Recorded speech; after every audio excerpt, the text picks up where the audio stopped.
täna siin valguse surja päikse duši all arendame ikka oma seda, ütleme, peenkeha või hingelihast. Filosofeerimine ja rääkimine ja üksteise innustamine, et see kõik argipäevas, see armastusenergia avalduks omakorda püüdmatuses, see on ka selline üks eesmärk. Või siis tänapäeval alati müüvad love story'd. Kas see on Vedadest ka vaatad, Krishna ja Radharani, eks ju, algne Krishna, Radharani ja kuidas siis seal räägitakse, ütleme, Gaudiya Vaishnava filosoofias või üldse, et kõik on ümber selle ehitatud. Siis on näiteks Shiva ja Parvati story, siis on Narayana ja Lakshmi ja Brahma ja Sarasvati ja erinevad sellised pooljumalad, kellel on ka siis nagu teine pool, eks ju, see naispool.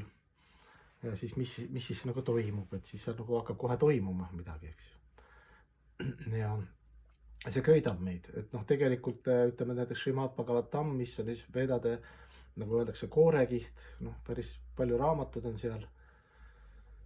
See ei ole nagu üks raamat, see on nagu ühtepidi nagu selline nagu vihm erinevate lugude, erinevate ajastute, erinevate elusolendite story'de vihm, eks ju, aga lõpuks see ikkagi 10 Srimad Bhagavatam on lõpuks ikkagi, see koondub kuidagi kõik sujuvalt ikkagi algse jumala isiksuse ja jumalanna armumängudesse või love story'sse, armuloosse, jah.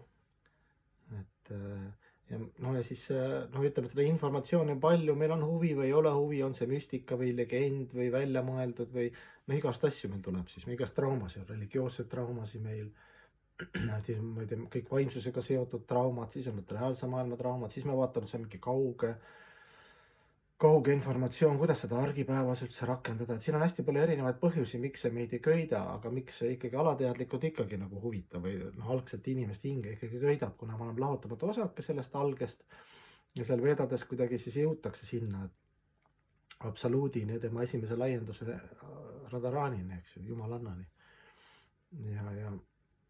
Ja siis mis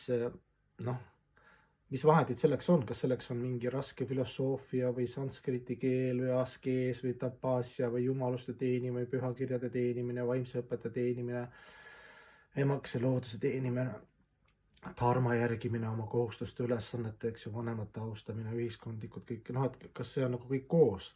Ja, et see nagu kõik koos, aga see meelestatus, meeleolu, mis siis lahti muugib selle algse love story, et see hakkaks meile üldse meeldima ja et me saaksime ka oma elu selle valge lehe kirjutada pühakirja. Et Srimad Bhagavatamis on sinu jaoks ka leht, eks ju, valge leht.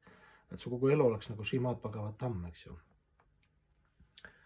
Srimad Bhagavatam, igast erinevad tõlked, eks ju. Sri on nagu Radharani, mäed nagu Radharani, kes on jumalast, eks ju, niivõrd armuntasse, eks ju, meeleheitlikult nagu armundab, Srimad Bhagavatam. Et Bhagavatam ei ole ainult raamat, ei ole ainult pühakirjad või ainult lood või ainult ettekirjutused. See on nagu tegelikult elustiil või hinge olemus, võib nii öelda. Ja mis on siis selleks vaja tegelikult, on vaja lihtsalt kultiveerida oma neid häid inimlikku omadused, tegelikult avanevad kõik saladused ja see algne magus reaalsus, igavene reaalsus, mis on täis õndsust ja loomulikku sellist spontaanset armastust.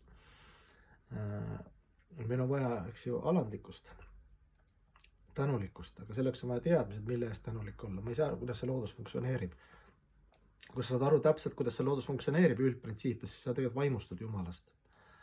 Ja kui sa vaatad Jumal, kuidas ta suhtleb oma pühendunutega, kuidas ta oma armulikkust jagab, et inimestel võimalust, eks ju, ennast teadvustada. Et siis sa nagu tegelikult vaimustud temast, sellest Jumalast automaatselt. Aga kui sa ei tea midagi, siis sa paistab selline sentimentaalne, fanaatiline või isegi mingi trauma on sul. Kõik, mis on usuga seotud, on mingid sõjad, fanaatilisus, meie Jumal, eks ju, sul on selline samskara, mis on ka õige, kaupmehed ja poliitikud on alati kasutanud ära, eks usku. Aga jah, tegelikult on vaja ainult kannatlikkust, lihtsalt nagu, lihtsust, et su mõistus oleks hästi lihtne, et see oleks nagu need leplikud eesmärgid paigas, tingimused, armastus kõige vastu, miski ei kuulu minule, kõik kuulub Jumalale. Jumal hea meelega jagab minuga kõike, sest sellepärast ma olengi Jumal ka, me oleme kõik Jumala laiendused tegelikult, eks ju. Miks ta siis ennast nii mitmeks tegi, eks ju. Et vahetada seda armastust, olla armastatud ja armastada. Ja just, et see kaastunne, tänulikkus, eks ju, alandlikkus, empaatia, kõik see omakosa püüdmatus, kõik need lihtsad inimlikud omadused, kui nad hakkavad, kui me neid nagu kultiveerime, siis meil on kannatlikkust ka veel. Alandlikkus tähendab ka kannatlikkust, eks ju. Et mitte nii, et ma tegin ära, et kus need on, come on, et see businessi värk läheks ka vähemaks selline. Et iga asi omal ajal sa usaldad, eks ju. Jumal annab sulle täpselt nii, ta teab paremini, tal on see üldpilt parem kui meil. Sellised päiksekiire jutud.